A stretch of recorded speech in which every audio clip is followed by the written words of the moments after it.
there's this common understanding that being a victim is okay.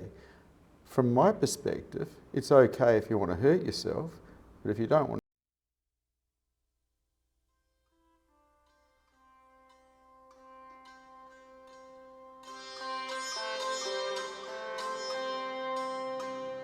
Welcome to Satsang.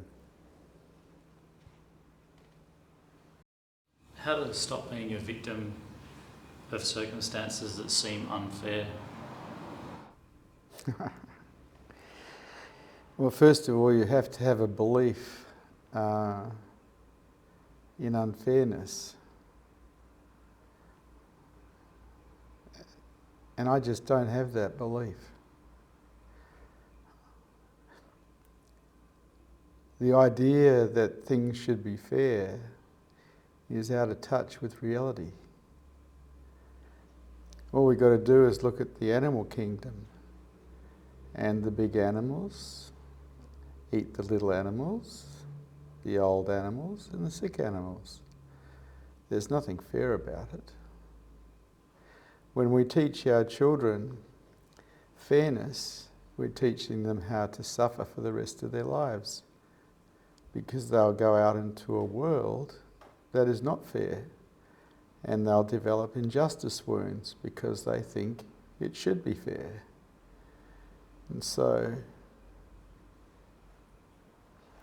I try to be even with everybody I meet, but I don't expect anyone to ever be fair with me. That would be me being delusional. What about feeling sorry for oneself? Is that a form of victim orientation as well?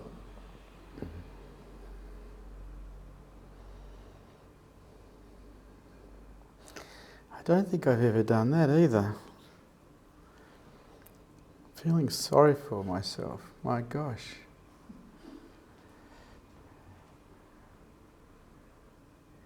I don't have anything to say about that. It just sounds very childish. I understand being a victim is damaging, but how can I snap out of victimness when I catch myself in the moment? To be a victim, you have to be blaming someone for how you feel. And I learnt when I was a teenager that nobody can make me feel but me. Now, if I want to turn myself into a victim of that feeling that I have created by blaming someone else, once again, I'm being immature. As a mature adult, I'm responsible for my feelings, not someone else. Nobody can make me feel but me. Other people might do things that I don't agree with. So what? That's life. I haven't supported victim-orientated thinking in myself really since I've been 19. Because that's how we create suffering in ourselves. Turn ourselves into a victim of somebody or some circumstance, start blaming, go into resistance to what is, create suffering for ourselves, usually not changing anything at all, just creating suffering for ourselves, and being immature by holding someone responsible for how I feel. I make myself feel, no one can make me feel but me. I learnt this when I was a teenager, because as a teenager I wanted to be a man, and men take responsibility for themselves. They don't blame other people for how they feel, or situations for how they feel. They take responsibility for themselves. I make myself feel. Nobody can make me feel but me. How do you live amongst people who are victim-oriented but not let it affect you or concern? How do I live amongst victims? Do I have a choice? Most human beings are victim-orientated because our newspapers support it, our television series and movies support it, Our literature supports it. Our parents probably supported it. Our heroes, whether they're football or rock stars, support it, or movie stars support it. And so there's this common understanding that being a victim is okay. From my perspective, it's okay if you want to hurt yourself, but if you don't want to hurt yourself, never become a victim of anything. You have to volunteer to be a victim. It's a choice. And I choose not to be a victim. And I've chosen not to be a victim now for about 50 years. How much suffering haven't I achieved as a result of that? Because victims just suffer endlessly, constantly in resistance to what is. What a horrible way to live when you look at it. And it is a choice. The last question is, why is removing victim-oriented thinking so important for higher consciousness?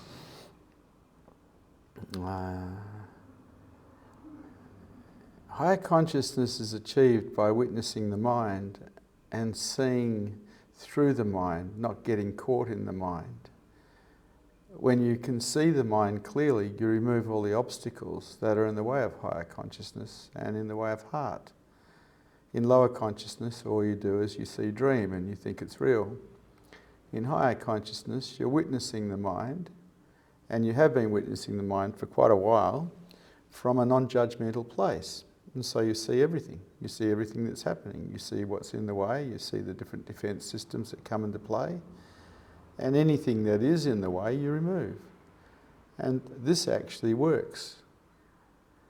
Nothing else really works towards higher consciousness but this. If someone's a victim, they're contracting, they're not in higher consciousness, they're in lower consciousness. Because to be a victim, you've got to be in some kind of dream, blaming someone for something or something for something. Dreaming is lower consciousness. People in higher consciousness are present to reality, not dream. They're switched on. They're not lost in the matrix of the mind. It's very different. People in higher consciousness see the big picture always. They don't get caught in the small picture. They can see the small picture, but they don't get caught in it because they see the consequences of everything. If you want to be successful in the material world and in the world of spirituality, you raise your consciousness levels. People who are victim-orientated don't stand much chance. It's that simple.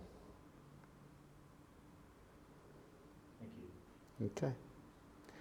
And this is why the planet is in so much darkness, because that most human adults are in lower consciousness. They're not in higher consciousness. They're in lower consciousness. They're lost in dream, believing the dream to be real. The only way to save this planet really is to raise consciousness levels. But there's not very many people doing that, unfortunately. Any questions? Any statements? Any challenges to anything that's been said here this evening? Yes? I feel like I got lost in a dream of sexuality this afternoon. Did you have fun?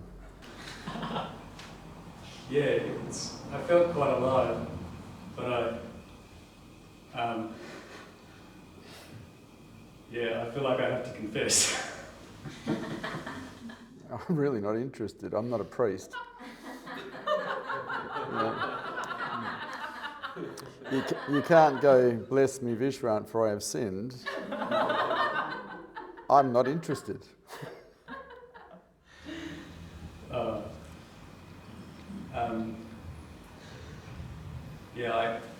I can see why. I think you've said that sexuality is one of the hardest things to see through. But I'm not sure what you're talking about right now. You got caught in some kind of fantasy. Is that what you're talking about? yeah, that's right. And like the visual aspects of the fantasy, they were very, very difficult to get my mind away from. Do you have any advice on this?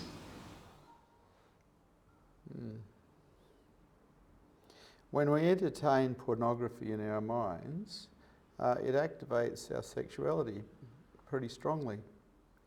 And so you can actually have more and more pornography in your mind by running it.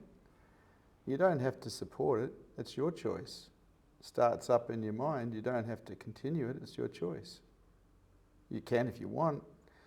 I mean, sex is a natural, very natural thing. I have nothing at all against sex. Thank you. I haven't finished.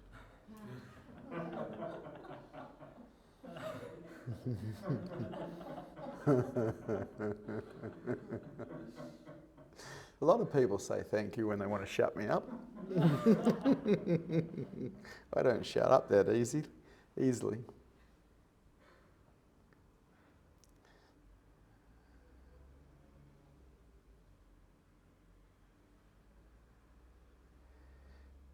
Depends on what you want in your life as to how much you support any kind of dream. I decided when I was quite young that I preferred to have reality, present moment awareness of what is real, rather than present moment awareness of what I was thinking. And all thinking is dream. I liked being switched on. People who are lost in dream aren't switched on, they're actually switched off. And as a result, they don't see things clearly.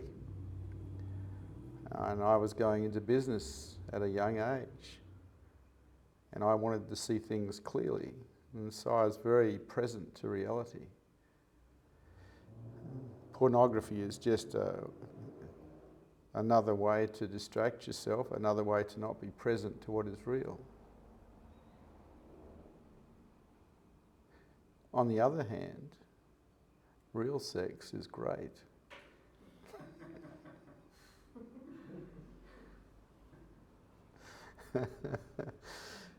Up to you. Try the real thing.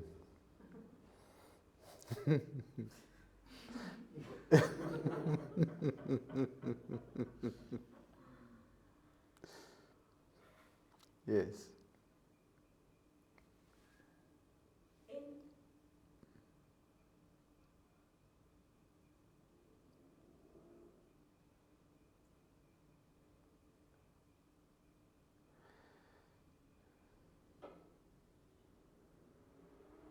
Gone? Okay. Yes. Hello. Hello. How can I support friends, colleagues at work to not entertain victim orientation? Why would you want to do that? It doesn't work. You try taking victim orientation off people and they'll bite you. People love being victims. It's just that if you're into higher consciousness, you've got to see the truth about what victim orientation does to you.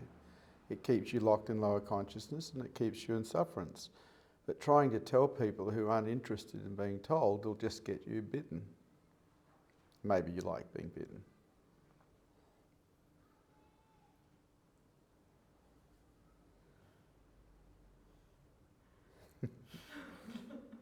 Anything else? I don't think I like getting bitten. Fair enough. What? But is there... You try telling someone who's in a fully blown blame mode where they're going into tantrum because they claim someone's hurt them or ripped them off or betrayed them or whatever. Try telling them they're just being a victim and see what happens to you. A bloodbath. Yes. Why do victims like being victims? We're programmed to be victims. It's part of our education. It's part of our brainwashing. Probably started more with American TV than anything else, coming to Australia in the 50s. Because I noticed that my grandparents who didn't grow up with TV and their friends didn't tend to be victim orientated. But American television brought in, the story. someone does something wrong by someone and they get revenge. Rocky. I mean, I think we've all been brainwashed by television, American television. Like, just the same as we're all been brainwashed to believe that marriage has a happy ending. You know, because in all the early movies, a lot of them ended with the car going up the road with "just married" on the windscreen and some cans being dragged behind the car. I have no idea what that means, but that was supposed to be happy ending, you know. Nowadays, there's a new meaning to happy ending.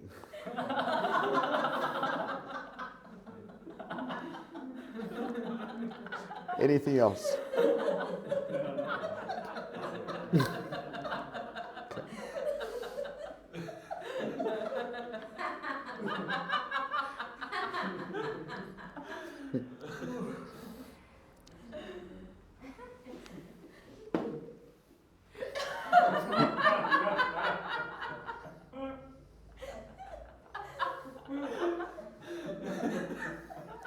Hello, TJ.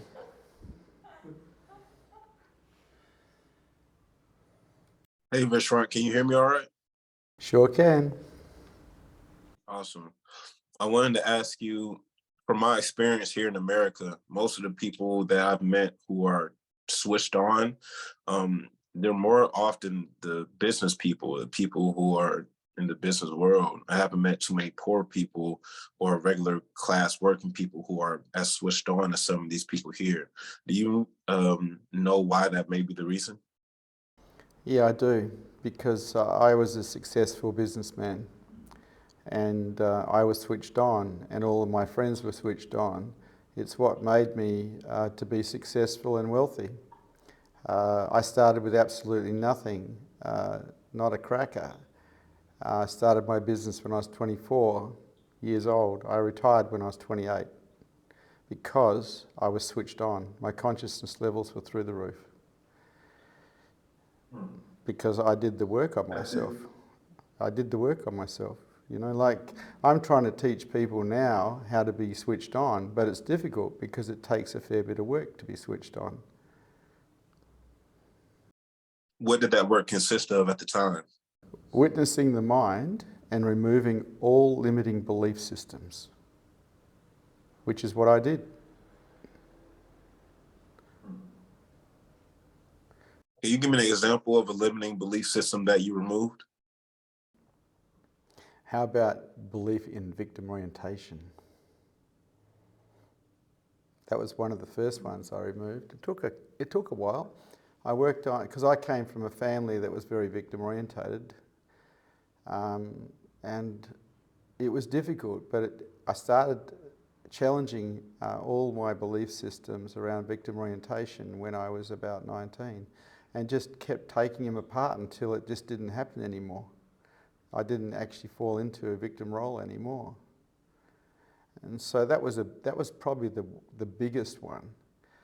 Because when you look at the other things, like, say, for instance, like someone abandons us and we have a belief that they shouldn't do that, and then we go into contraction because they have done that, well, we're hurting ourselves and it doesn't really change the fact we've been abandoned.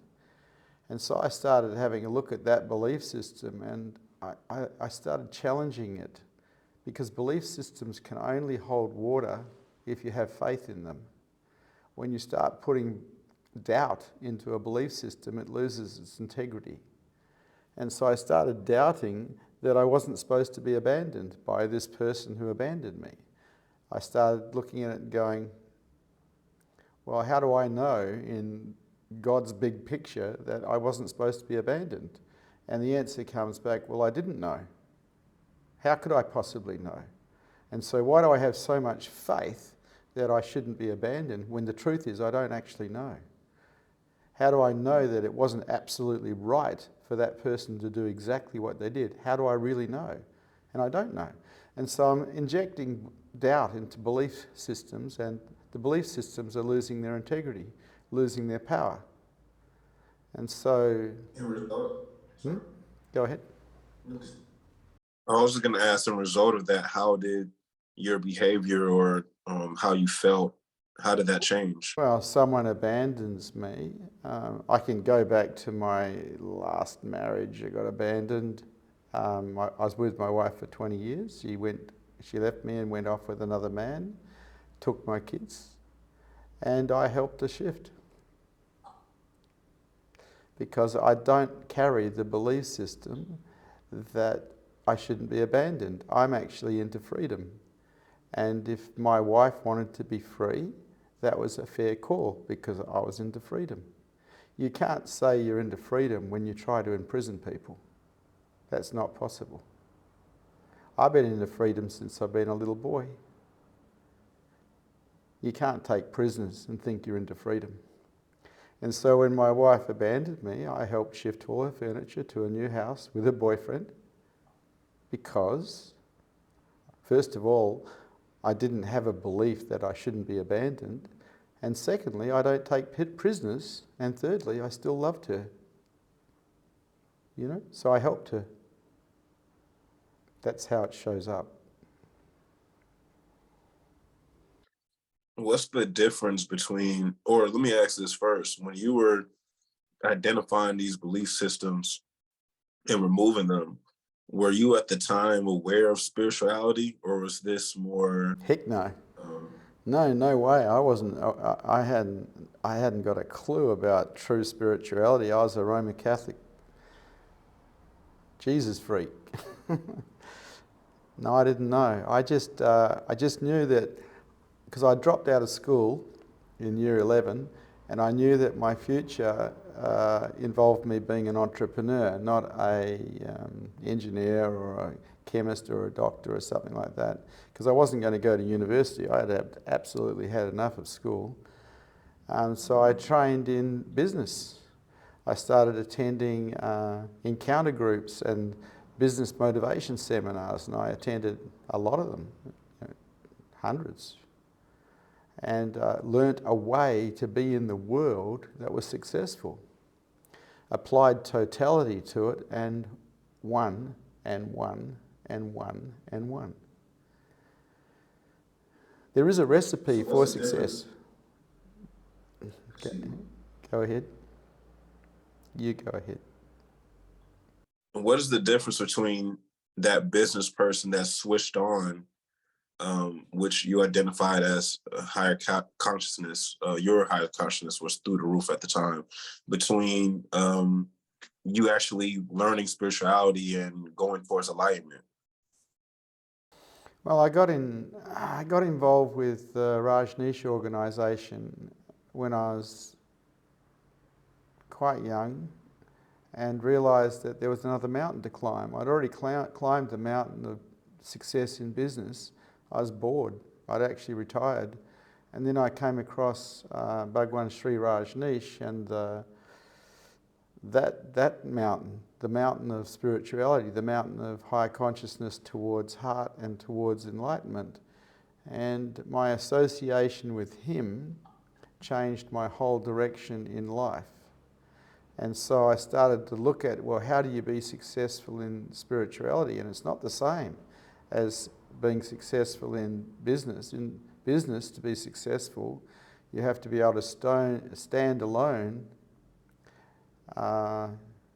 in resistance with totality. In higher consciousness, you have to be able to stand alone in surrender with totality. It's different. And so it's a different set of rules. With business, you're collecting things. With higher consciousness, you're letting things go, because we've all been programmed to live in lower consciousness, so you've got to take all that apart. Higher consciousness is really an undoing process or a reverse engineering process rather than a building up, making you bigger, better and more powerful, which is what personal growth is. Higher consciousness is different. It's an undoing process. You've got to become lighter than air to fly. And every belief system you carry is too heavy. It's a prison. Is it accurate to say you can have higher consciousness and not heart? You can. I had higher consciousness and I didn't have heart, and that's what broke my heart. when I actually got to experience some unconditional love, I realised that I'd wasted 33 years of my life pursuing success in the material world, when really the only thing that is valuable on this plane is unconditional love. And I didn't have any, because I was a war machine as a businessman. And so I had to undo the war machine. I had to reverse engineer the war machine, which in my case meant walking into my companies, handing all my companies to my staff, including the furniture in 14 offices, and walking out broke, basically. What about the Rolls Royce? I gave that up too. Yeah, no, I gave the Rolls Royce up. I gave everything up. I came out pretty broke because I realised that for me to undo the war machine, I could no longer be in charge of people, because when I was in charge of people, I'd create an army. And there's nothing that could stop me. When I was 21, I read a book called The Art of War by a guy called Sun Tzu, which was a general. And I read that book at least 20 times, at least. And I operated my businesses like that. And I built this tremendously strong war machine inside myself that was actually in the way of the heart. It was in the way of being open. It was in the way of finding unconditional love. So I had to undo it. So I did.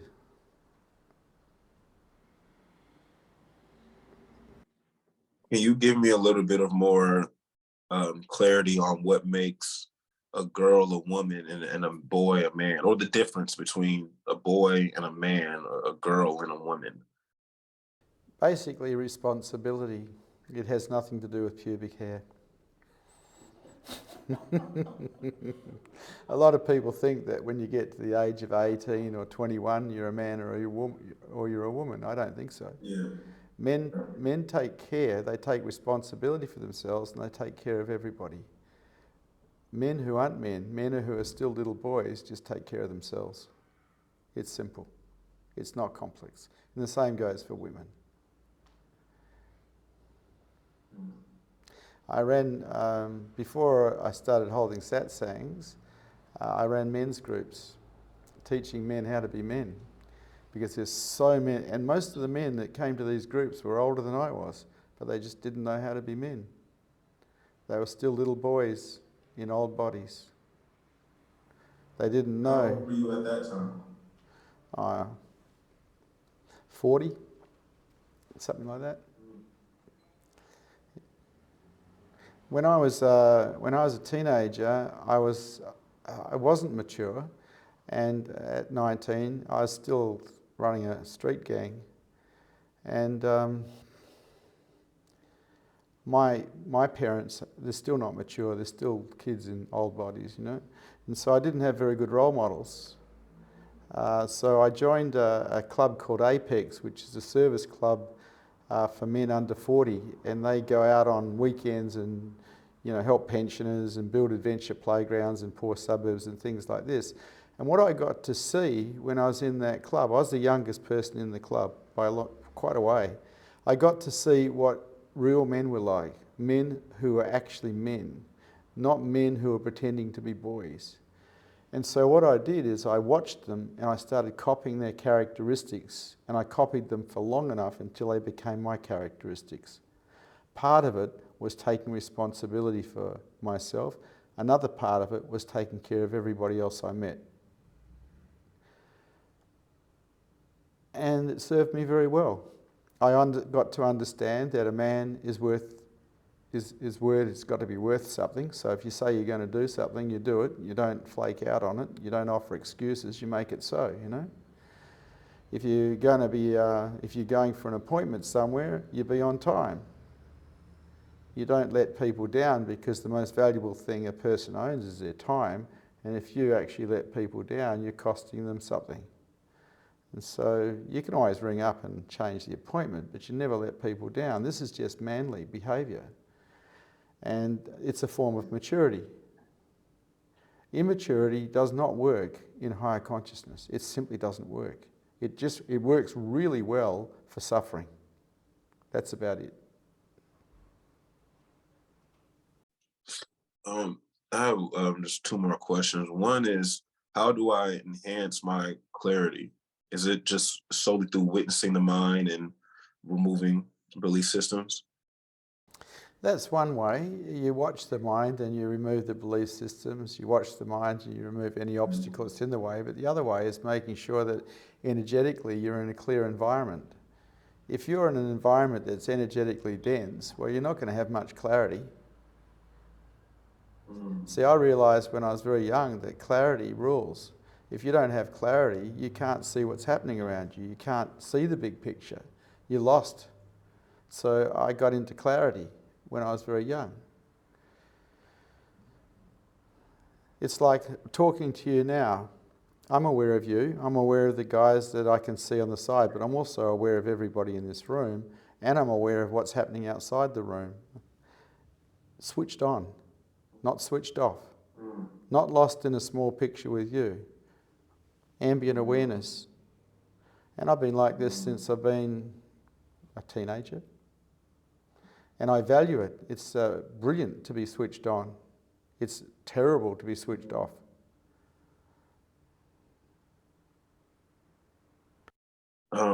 Vishrant, it made sense to me quite recently that I would love to take sannyas. It's just that my challenge at the moment is my work schedule has been a lot of times every week has been at the time of Satsang. So sometimes I'm able to join YouTube and listen, but then I might get busy and I might get a call and I have to pause it. So it's been kind of, challenging to have a consistent presence in Satsang through Zoom, and if I were to take it, I would want to be the best disciple that I can be. I've been waiting for you to ask. Would you like to take sannyas? Of course. Okay. I'll find you a new name, and you can be my disciple. May I ask a question? Yep, go ahead. No, I don't want to ask. Never mind.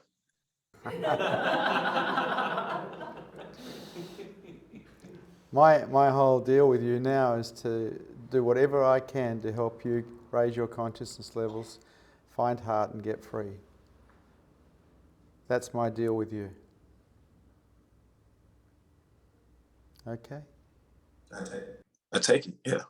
Okay. Well, by the time next time I see you, I may have a name for you. I don't know. The names kind of come out of the nothingness. There's someone here who asked for sannyas a few days ago, and we found a name for him. I've got it here with me tonight. So there'll be someone here tonight who's receiving sannyas. Great. Yeah. That's all I have for today so far. Thank you. Sannyas is also a love affair. I love you to bits. I just can't help it. I love you. I feel the same. Okay, Yes, teacher. sir. Yeah, nice. Dana. Hello. Is it Dana or Dana? Hello, Vishrant. How are you? I'm always the same, actually. I don't change.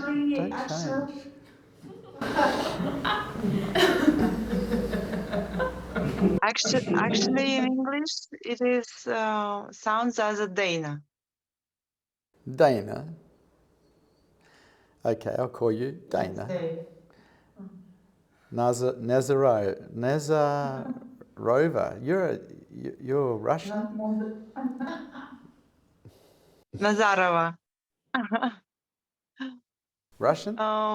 Actually, I'm Kazakh, but Kazakh mixed with the Russian people, so that's why language is like that. Yeah. Would you like to talk about So something? you never made us like this. Sorry? So much, so much questions I have, and I don't know from what to start. I think main question is what I'm doing wrong, how to wake up, because when you spoke, actually, I wanted to say you that I already found the way how to witness. But suddenly you're saying something explaining, then I understand I'm sleeping so much. I want to wake up, but this everything what I do not working, and also I know that it is not working. What? So, What we need to do, or maybe not any at all to do anything. So, how did you learn to walk? How, when you were a little girl, did you learn how to walk?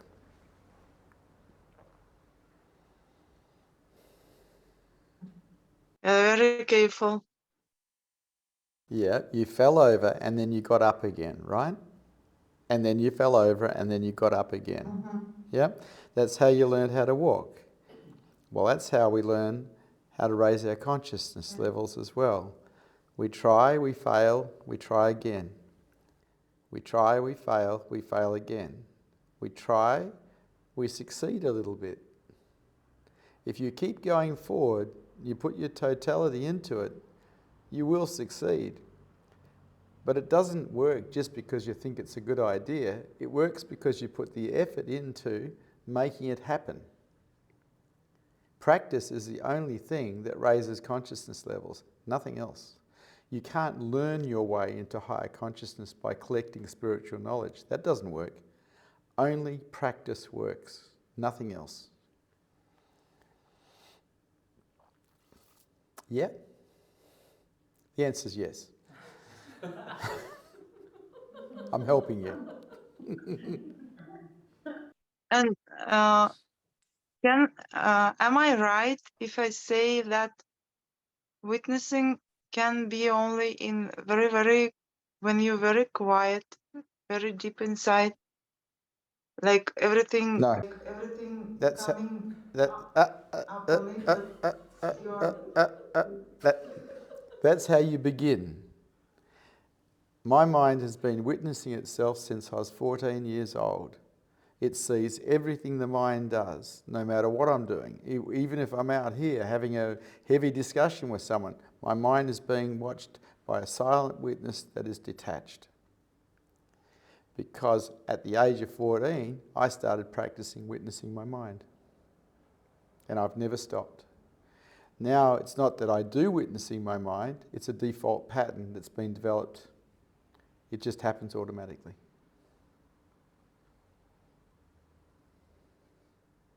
Practice, practice, practice. Anything else, Dana?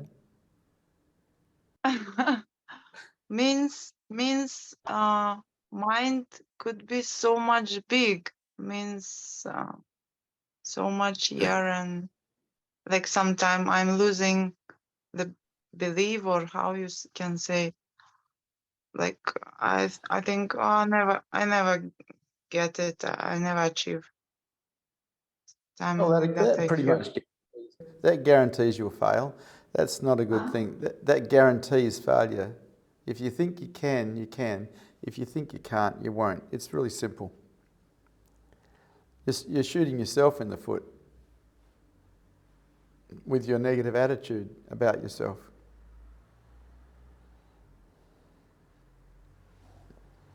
You know, the only thing that sinks a human being is negativity, because we're naturally buoyant. We don't have to have a positive attitude, we just can't afford to have a negative one.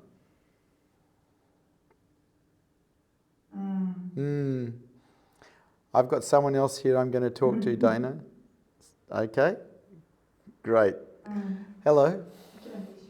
Yes. What's the difference between having this silent witness and enlightenment? Well, a silent witness is just a part of the mind that is developed through practice. And behind the silent witness is pure awareness. So it is a methodology that can lead to enlightenment. It's not the method I used, though. I just used the silent witness to see what my mind was up to and removed all the obstacles that I saw that were in the way of freedom. But that's still inside the mind. Enlightenment is beyond the mind. It's that's aware of the mind, becoming aware of itself and staying aware of itself. If it just becomes aware of itself, it's a glimpse, that's a satori. If it stays aware of itself 24 hours a day, that's enlightenment. Awareness, aware of itself. And what makes it stay aware of itself? I don't know. It happened, I had a lot of satoris before awakening. What made it stay, I don't know. But one of the things that you would have noticed about me is I don't contract. I don't go into resistance. I stay cool, calm. And I have done most of my adult life. Cool, calm and deadly.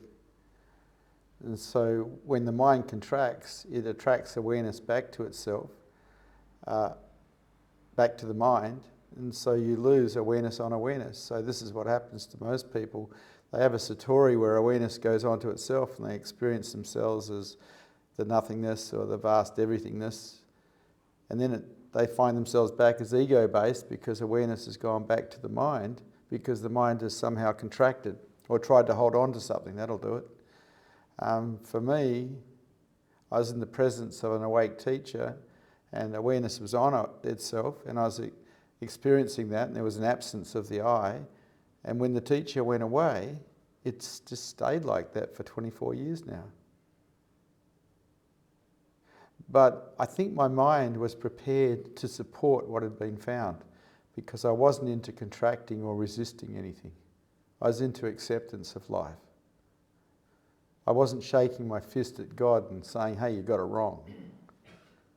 I was accepting life as it was, the good, the bad and the ugly. Okay. Yes.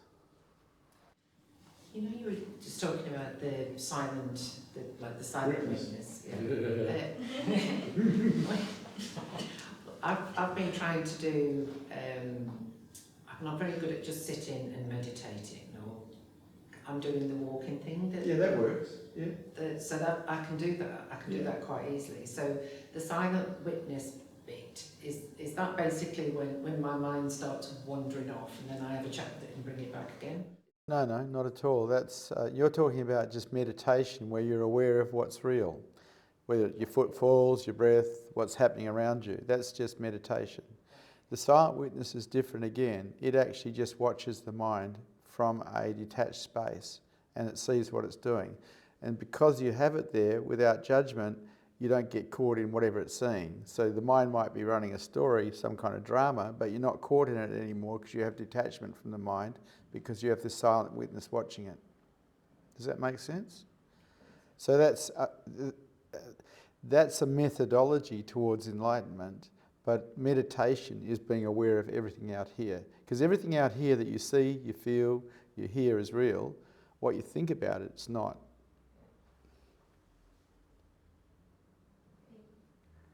Hello. How do you create the silent witness then? How does that come about? Well, I was 14 years old. I was in the tower at Aquinas College because I'd been put up there because I'd been disturbing too many other students at night time. And it was solitary confinement. There was no one else up there. And it was really spooky and I was frightened. And I had my hands on my heart because I didn't want them to get eaten by the devils that might have been around the place. Because as a Catholic, we believed in the devil back then. They don't believe in the devil anymore, apparently. And I'd lay there like that, frightened, and I started watching my mind. I just started watching it, what it was doing. And I could see that it was creating stories, and these stories were fear-based. And as I watched them, I got detachment from the fear. I got detachment from the story. And I started to feel a certain level of peace in having that detachment from my own mind. And so I kept doing that night after night after night. I'd lay in bed with my hands on my heart so they wouldn't get eaten by the monsters, and I'd just watch my mind. And the habit took for the rest of my life, just watching my mind. Would that be a good way for, say, me to do that, like at night time, like It eventually changed because I found that when I was trying to find my heart, because I didn't have any, at night time, after I gave my businesses up and I was walking around Australia, I used to put my hands on my heart and hold myself in tenderness, trying to find a way to love myself. So it changed.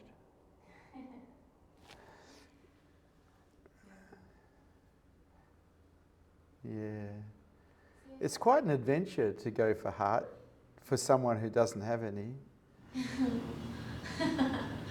So how's a good way for like lay people who haven't created a witness? What's a good practice to do? Start practicing. Start watching your mind. Start seeing how it runs stories. One of the first things you'll notice when you witness the mind is that the mind is a liar. It lies to you. It's a bullshitter. Yeah. My mind was a great big bullshitter. So I affectionately called it the bullshitter. Yes. Today, you talk about being switched on by witnessing the mind, but you are in a switched on in an energetic level.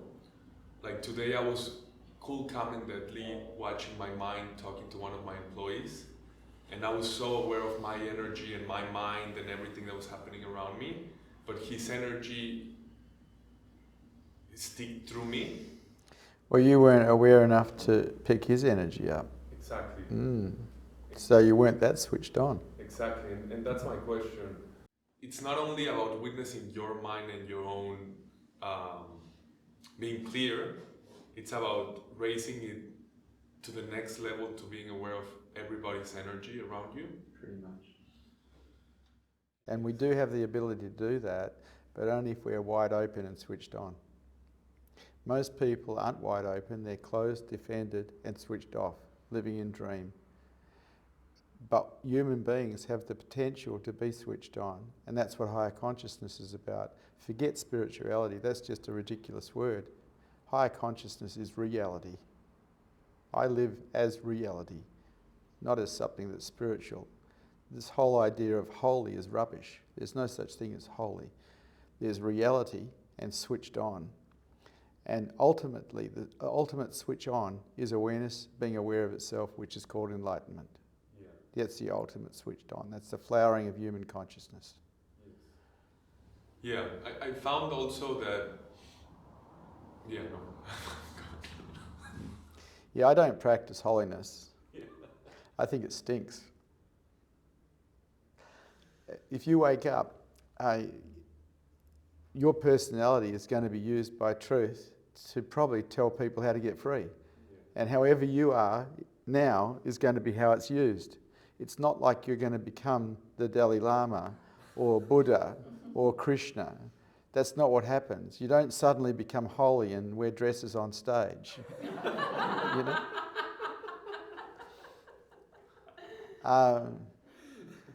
I'm degenerating into a true bogan.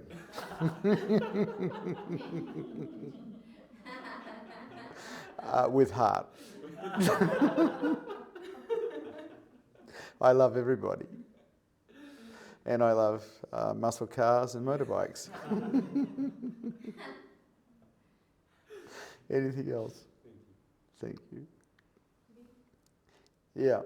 When you say holy, do you mean by your thinking or by looks or... Sorry, say that again? When you say holy, I'm not holy, or do you mean by the way you think or the way you look, or... Well, some people who hold satsang play this holy game, you know, where they think they're some kind of saint.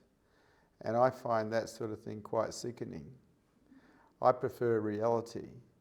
If you're open enough, you'll be able to feel the the Buddha field around me, which is around me 24 hours a day. And some people think that's holy as well, but it's not. It's just awareness, aware of itself. That's all it is.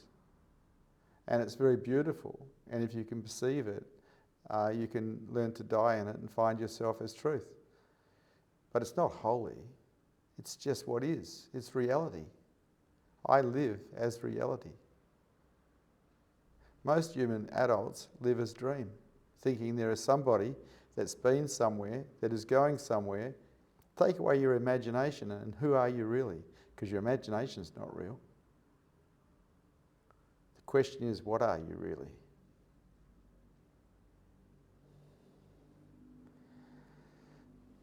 Mahan, wake up.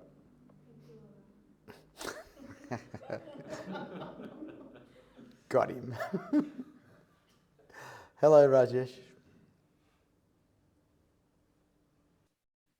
Hi, Bhagwan. Hello. From what you have said and how I see you be every day, it seems that you always enjoyed life to the fullest and are continuing to do so. What's the difference? Between what and what?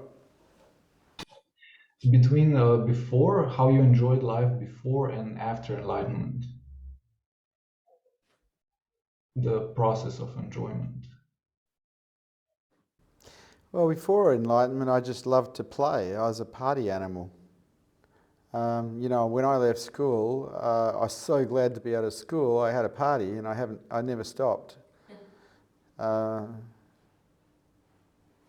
After enlightenment, I became silent inside and blissed out. But then I saw how so many people were suffering because they weren't free, how they were suffering because they were entertaining victim orientation, how they were resisting life and suffering. And I decided to help people get free, which meant coming back out here again. I'd spent 6 months sitting inside, just staring into space, blissed out to the max.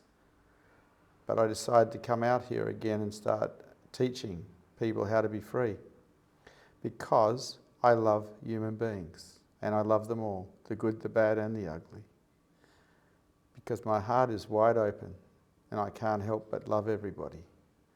And because I love everybody, I can't see them suffering and do nothing about it. And so it's different now. I come out here and I teach people how to squeeze the juice out of life by being very in the world. But the truth is, my preference would be to sit silently in my bedroom, blissed out to the max.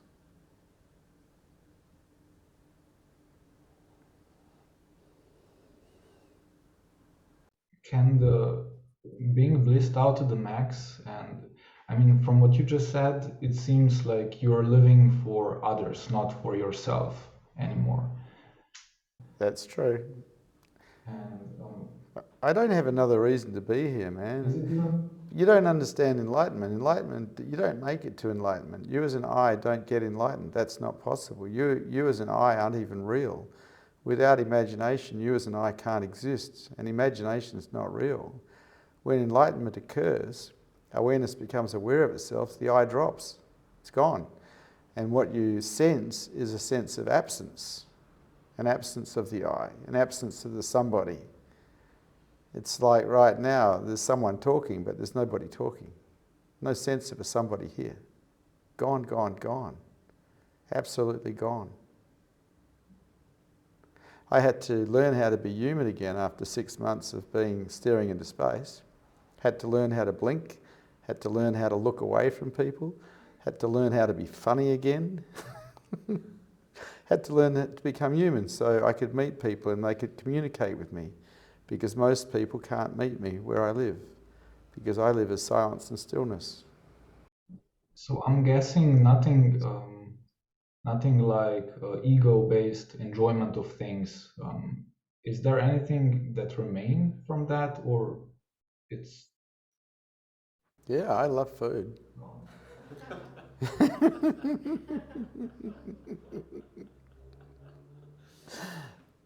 I love life, and I love food, but it's.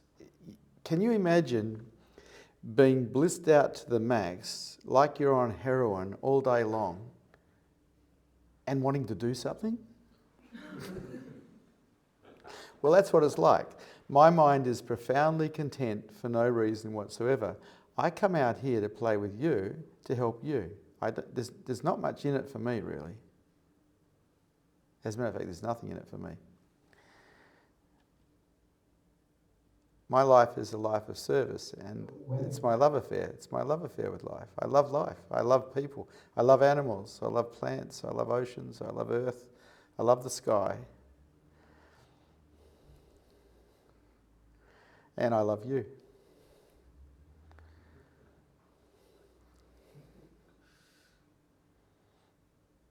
Anything else, Rajesh? That's all. Thank you. Alex, can you come here, please?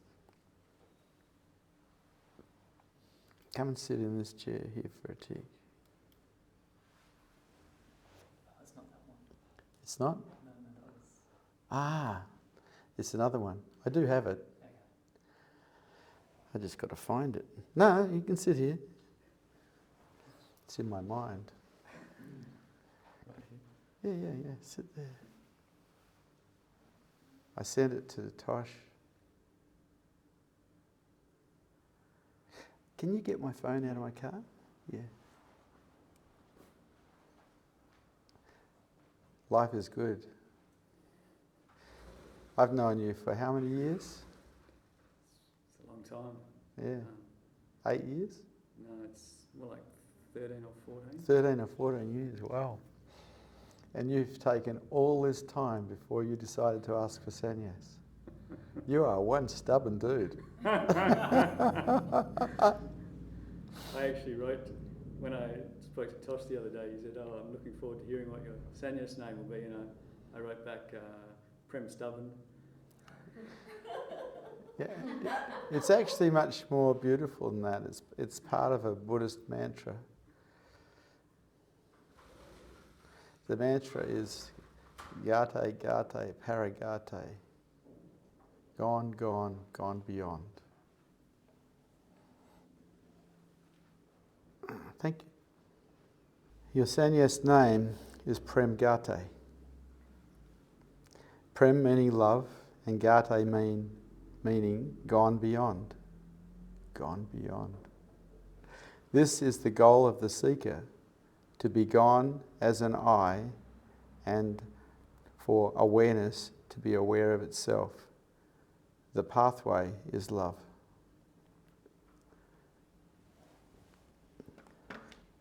I give you Prem 𝐬𝐞𝐥𝐟, our new brother. Welcome.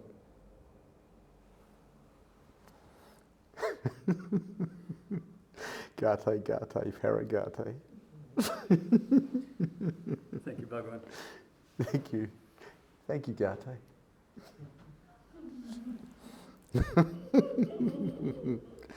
Unfortunately, it is past. Connor, I'll entertain Connor, one last person. Hello, Connor.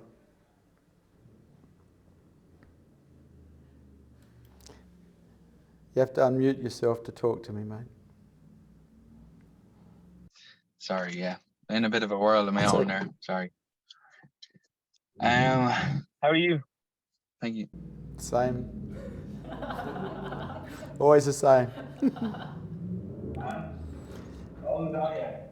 I forgot about that. Yeah. I've had a bit of a wild one since I've met you. I got very, very into the Satori. Yeah. From Wednesday, before I met you, even really, it was starting to kick in, and then it just took off when you told me to go listen to that metal music. Oh my God, yeah, and it was wild.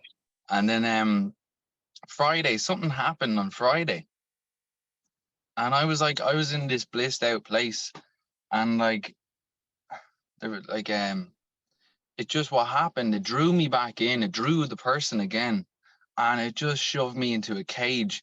And I just feel like I've been poked and prodded. My conscience has been like, it feels like my thoughts have been just like on top of me, trying to just push me down.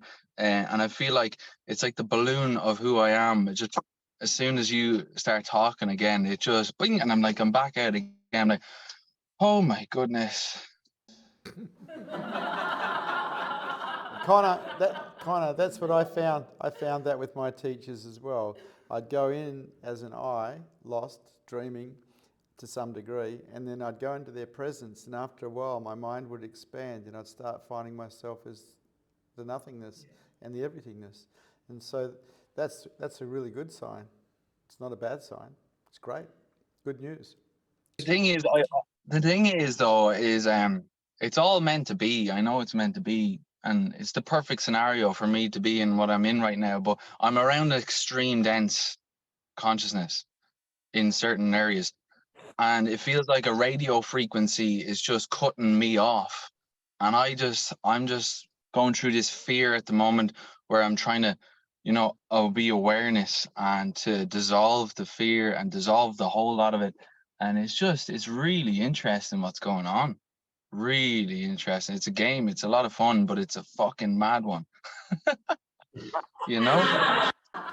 So just keep in contact with me, Connor. Just keep in contact with me. Yeah, I wanted to ask for sannyas. Okay. Because I already said I already said okay. Oh.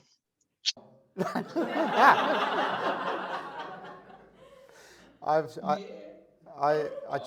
tuned into you last time I spoke to you, and I realised that you were already come a long way, and sannyas would be so amazing for you. I'll do everything I can do to help you get free, man. Thank you, and thank you. The time has come. We're 4 minutes past. Nice to talk to you, Connor. Go on. Nice. Thank you for Satsang. Good to see you brave hearts here tonight.